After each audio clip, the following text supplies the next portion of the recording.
my name is Felix Beck, and do you Rabbi from another planet? Please like, share, and subscribe, and ring the little bell. Ring the little bell so you are notified when new videos drop. And those little scabs of Screenrant. Yeah, I have to tell you, I love it. I love it that they don't let their absolute lack of knowledge or understanding about Doctor Who prohibit them from talking about Doctor Who. It's wonderful. It's wonderful. So turns out they absolutely love, they adore the current era of Doctor Who, the Chris Chibnall, Jodie Whittaker era. I'm going to guess, I think they adore it more because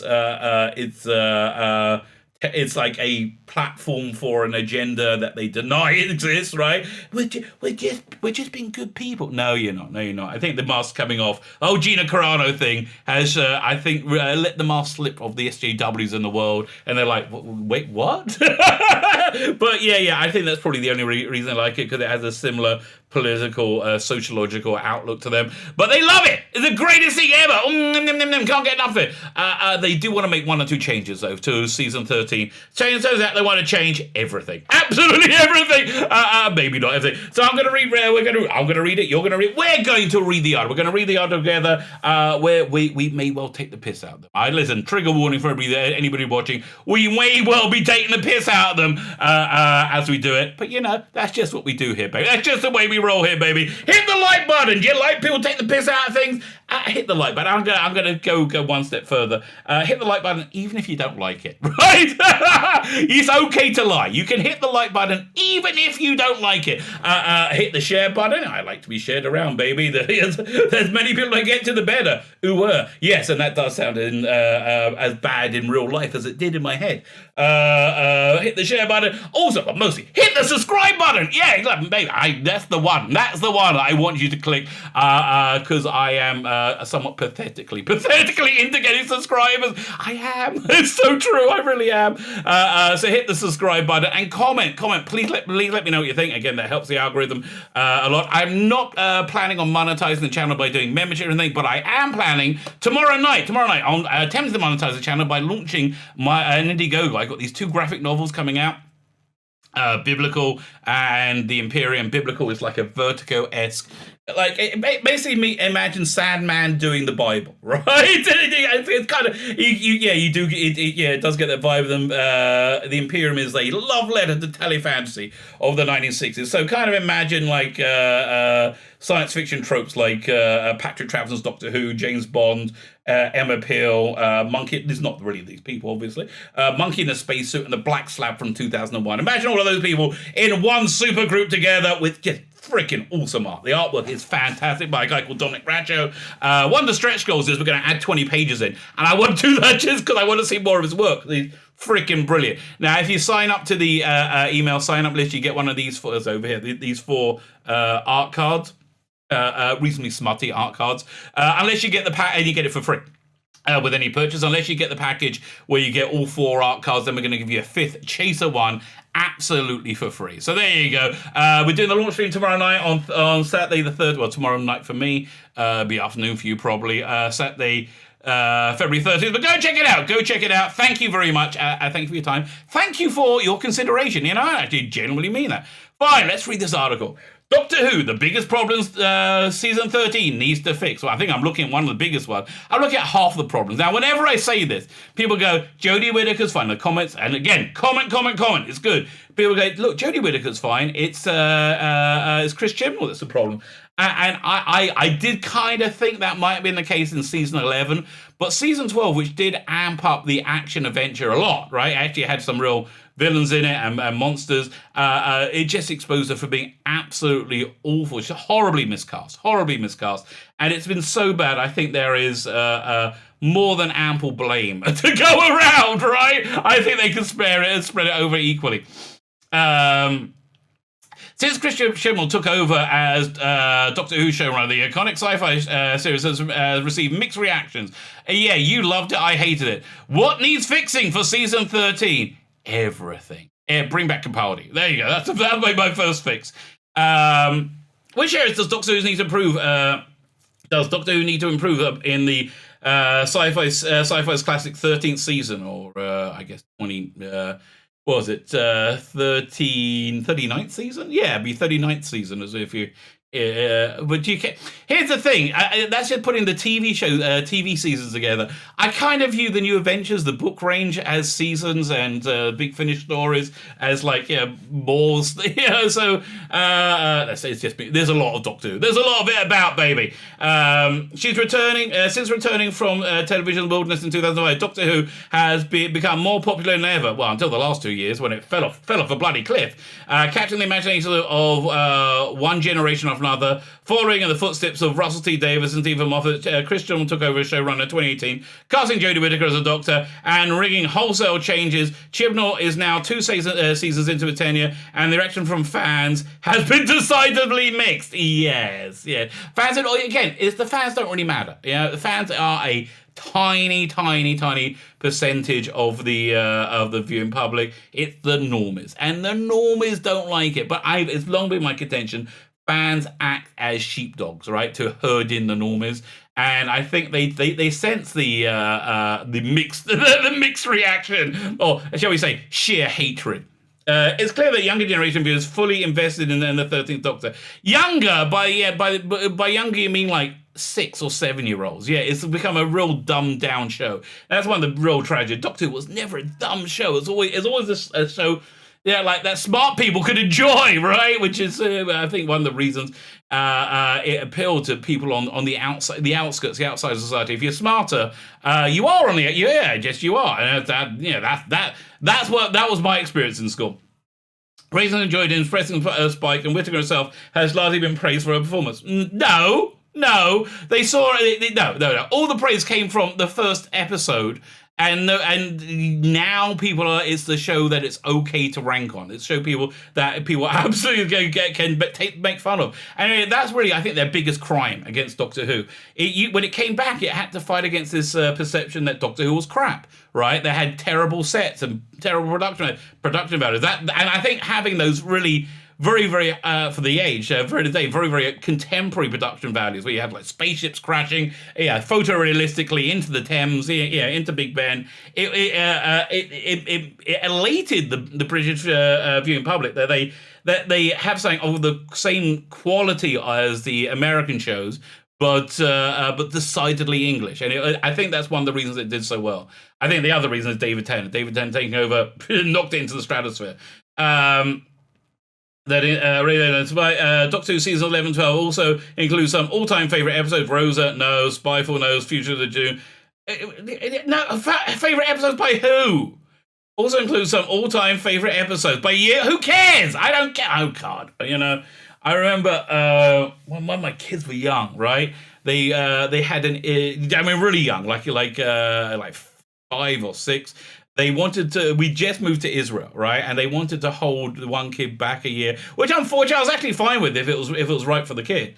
But it turned out that the teacher was a moron, right? The teacher was a moron, as we went on to demonstrate in the meeting, in the meeting, right? To demonstrate. But we had this idiot counselor there who said, "Listen, I held my son back a year, and it was the best thing ever." I'm like. If you have something and you take medicine for it, it's a good idea. If you don't have something and you take medicine, it will be deadly to you, right? Then I asked him whereabouts did he graduate in his class. Turns out pretty low. If you're a public counsellor, school counsellor, they're not employing those from the top of the academic tree, as it turned out. Anyway, so yeah, it's nice that you like them. Future to do, no, not really. Spyfall, no. Rosa. However, there remains a strong undercurrent of discontent with Doctor Who in its current form. Yeah, what the hemorrhaging of viewers? Really, have you noticed that? Then have you? Production of Doctor Who's season 13 is underway. Amazing. I have no sympathy whatsoever for the BBC. BBC are going to see epically low ratings, and they did much better in their Christmas special, and their New Year's special than I thought they'd do. And I think because they did that, because people weren't used to how awful it is, and they were locked in their homes, there was nothing else on. Once you have this running for weeks on end, by the end of the season, they'll be lucky to break 2 million. In my estimation. But I understand. I understand they need to deliver something to HBO Max. But why this? Why? You're telling me you can't get another production team in place? And if you can't, what's wrong with you? Right? You should be able to turn on time. This is why independent production is better. This is why I would much rather buy comic books from INDIEGOGO, because they will turn on a dime and they will produce things quickly, while corporations are take years and years and years. But the upcoming run has no fixed release date. Release date is going to be this year. Will be shorter due to the current pandemic. Yeah, I think that is the reason it's shorter. I think they'll totally do another 10, 11 episodes if they could. With rumors suggesting Doctor Who's next season could be Jodie's last. Well, it's pretty strong rumor at this point. There's also pressure to hit greater heights in the past 2 seasons. What? Not nosedive. But what specific elements could use some regeneration? Everything. Regenerate Chris Chibnall. That'd be the first thing. Season 13 should... I can't believe we got through 3 paragraphs before we got to the actual what they want to tell us. Season 13 should put the controversial Timeless Child reveal at the very heart of the proceedings. Yeah. Listen, this is what I think they should have done. Do a Doctor Who season. Don't even mention Jodie Whittaker. Just have a fabulous adventures every week, doing fun stuff and doing doctory stuff. And they do that, and at the final episode there'll be a crossover with Jodie Whittaker, wrap up everything, the Timeless Child art, everything, and boom, you're done. Should be the heart disease. After setting up the revelation in season 11, Doctor Who season 12 made a series of shocking changes to blah blah blah blah blah. The Doctor is no longer from Gallifrey. Yeah, we all know this.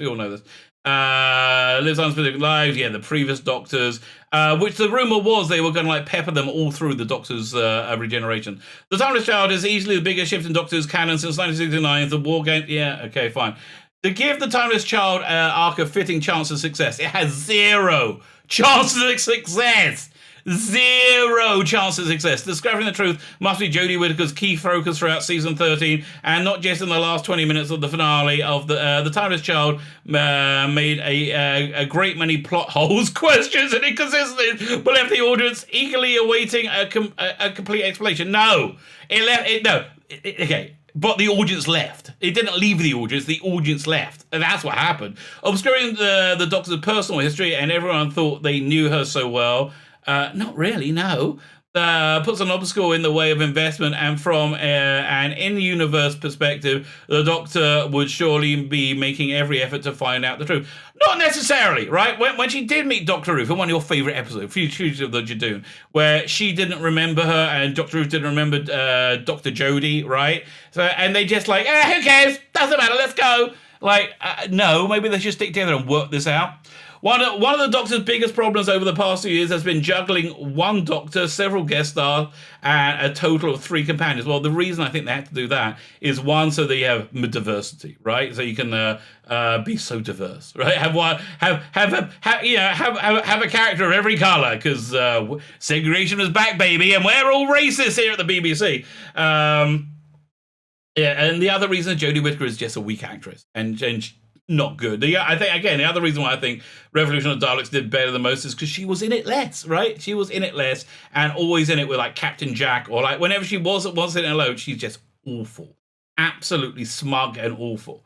Right, modern Doctor Who usually casts a maximum of 2 passengers in the TARDIS at any one time, and while the classic era is no stranger to a crowd, there were different times when the companions were more two-dimensional than viewers expect in 2021. Yeah, all of them. Unsurprisingly, Doctor Who has struggled to find a space for Graham, Ryan, and Yaz, in each episode. Well, Yaz doesn't have any personality. She's just the bestest ever, right? Graham has a personality because I think what's the name playing him has a personality. Ryan probably has that personality too. He's seen, Toast and Cole seems pretty much like that guy. He's supposed to be an HBO Max show. I can't wait to see what he's like with somebody else writing him. I'm fascinated. I am genuinely fascinated. Even Chibnall's best stories, they don't exist. At least one of the trio goes missing before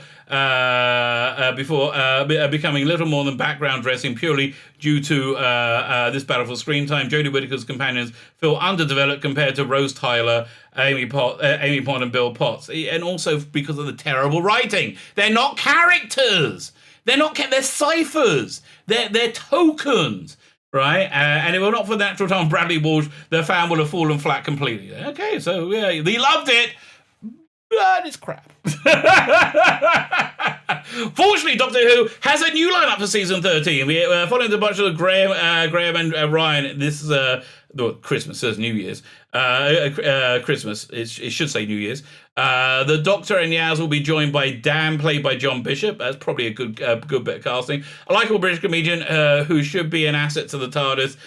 With a smaller cast, Mandip Gill can shine brighter too. No, Mandip Gill has shone as brightly as she possibly can. She is in way over her head. This is Holby City was probably too much for her. This takes real acting, and she can't do it. After 2 seasons, Yaz is still defined by a near-obsessive love for the Doctor. Yeah, she wants a bit scissoring, baby. And little else. Her family and police career featured in flashes, only to be swiftly forgotten an episode later. Or they like came up with a whole insane plot for her about how she's suffering from mental health. Oh. No, she's not. The only people suffering mental health are anybody had to watch this garbage. When it comes to Doctor Who Commanders, season 13 needs quality over quantity. It just needs quality in general, because that's really what it doesn't have. The Doctor's brief glimpses into... what's the headline for this? Ruth-style exposition, not the timeless child. Doctor's brief glimpses of Jo Martin were a distinct highlight of season 12. Well, again... Comparing her to Jodie Whittaker, she's favourable, right? That's about it, really. It's a pretty low bar. And her introduction in Future Doom was perfectly measured, slow burn mystery that introduced a big revolutionary new idea without relying on an end of episode info dump. Yeah, so it just didn't make sense in the end. But where Future Doom flew, the timeless child disappointed. The bulk of season 12, Doctor Who season 12's finale, was essentially the Master settling in and giving the Doctor a lengthy Gallifreyan history lesson. Such blatant exposition drained the life out of Doctor Who's timeless child moment. And also, Whittaker's performance. It hinged on her performance, and she didn't have one. And hindered the pace of the finale. And what about the plot, the horrible plot holes, her cowardice, where she, at the end, she goes and gets, all this positive reinforcement from the fam. Said, oh, Doctor, you're the bestest ever. Oh, you're the bestest ever. I wish I was as bestest as you. And she says, yes, you're right. I am. I am the bestest ever. I am. And then she went off to nobly sacrifice herself until she found an old bloke from Game of Thrones. And he said, I'll do it for you. She said, okay, catch you later, Governor, I'm off. And then was arrested. Entirely unlike the Future Doctor's introduction, which wrapped up the necessary piece of exposition around this. No, it didn't, around an exciting story. The Jadoon were well realised in that episode, I think. With a full explanation of Doctor's past, hopefully forthcoming, there'll be plenty more brain-melting lectures. Oh, God, in season 13, please, no more brain-melting lectures. Oh, you can wreck planets or you can save them. How dare you? And these should look to Ruth for inspiration. Instead, tying up the Doctor in and delivering monologue like the Timeless Children, the truth of the division. Who cares about anything? The Doctor's homeworld can unravel like a classic mystery novel, laying clues over the course of an episode. So climactic reveal doesn't require 15 minutes of flashback to explain. If you have some vague competency as a writer, how much longer? Oh, okay, we're nearly there. Well, 4 more paragraphs. Thank God, it's nearly over. You shouldn't be looking forward to the end of your video, right? That doesn't employ excitement for your viewer. What does employ excitement for your viewer? My INDIEGOGO! Go sign up for it right now.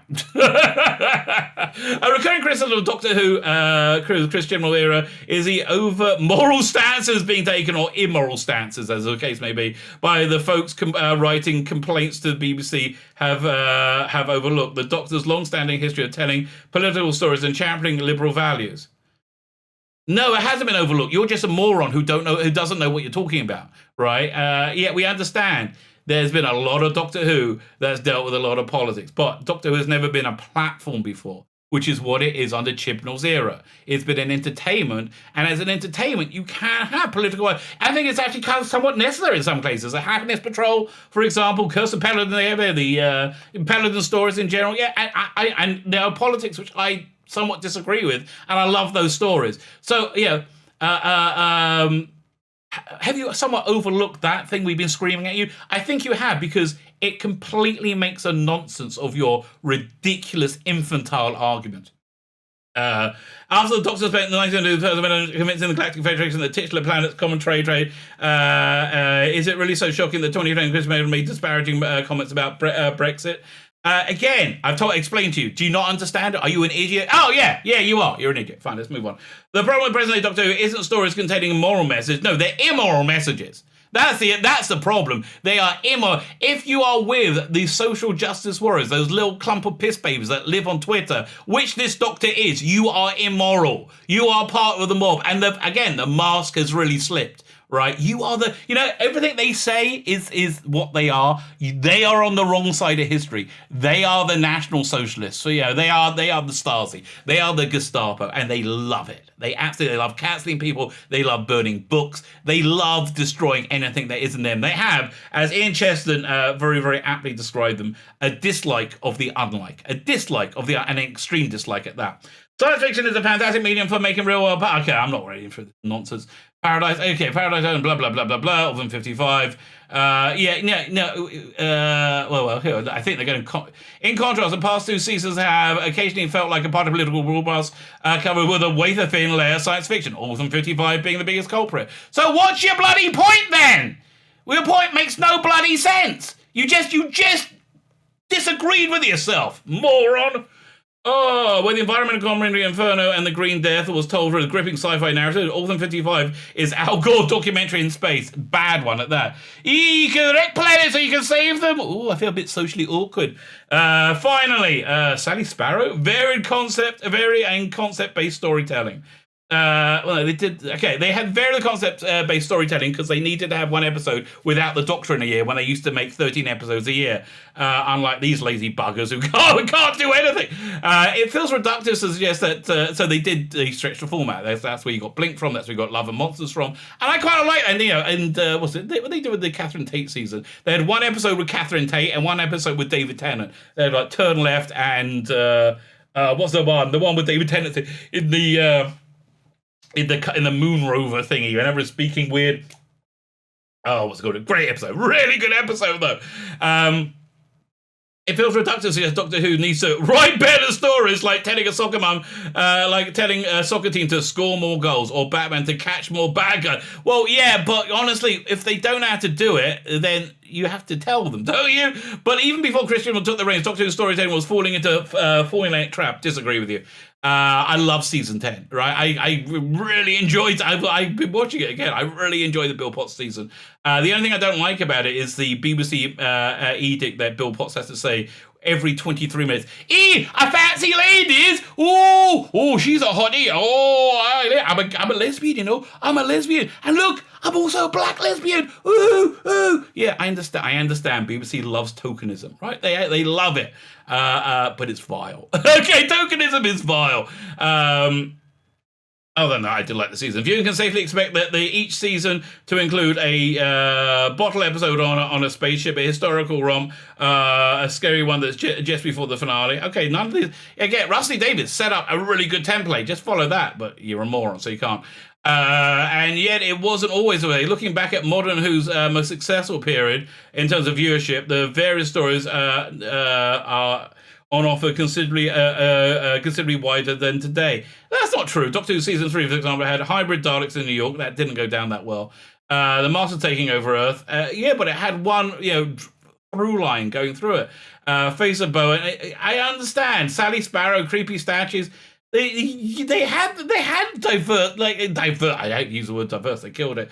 Storytelling in season 10, season 9, in everything up until now. Now it's not diverse. It's always boring, right? They always go for, shall we do a boring Doctor Who story or shall we do a good one? I think we'll do another boring one. We know how to do that. Okay, very good. More important than variations are the memorable concepts that define those episodes. Each story offered something new and exciting, and even now those episodes linger in the collection constantly. So, excellent Tennant, only 1 or 2 stories per season would pass without fanfare, but towards the end of Moffat's time, the ratio became like 50-50. Yeah, I have to tell you, that Monk trilogy, which I liked, I think it's a strong story. That Monk trilogy didn't do as well as I thought it should do. Children has been unable to reverse the trend with the likes of the Susunga Conundrum. Oh, God, that was awful.